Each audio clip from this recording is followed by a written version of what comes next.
So for the cable seated row, what I want you to do is try to use the material D handles. So if you can, attach 2 handles to the same cable using the material ones. I'm using the slightly longer variation here because it just gives me a little bit more lever length. If you can only find the shorter ones, that's absolutely fine. Or if you can't find the 2 D handles, then you can use the metal V-bar, or also known as the double D handle. So yeah, try to go for the D handles if you can, but if you can't, then use the metal one. Right, let's get on to the row.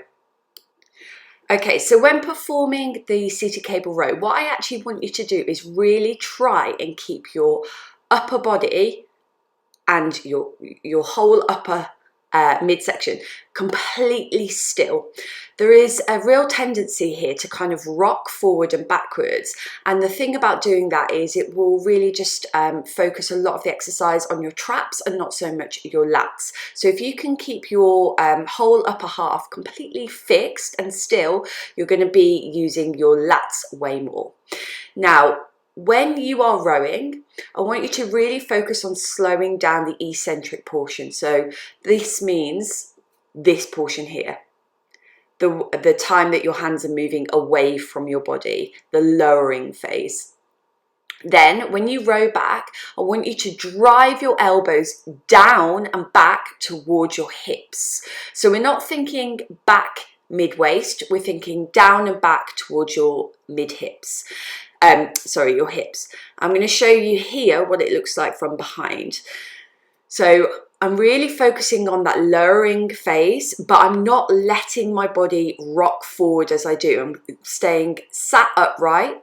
I'm really focusing on staying completely sat upright. Then, as I row back, I'm driving my elbows down and back towards my hips, not just towards my mid-waist. And you can see here, the midsection of my upper back is really working hard, and those are my lats switching on and working hard here. Now I'm going to show you some technique tips with your hands as well. Okay, so to finish, just focus on the action of my hands and wrist. You'll notice as I lower the cable, so I'm reaching away from me, my hands twist slightly inward or go to slightly pronated, which means palms face the floor.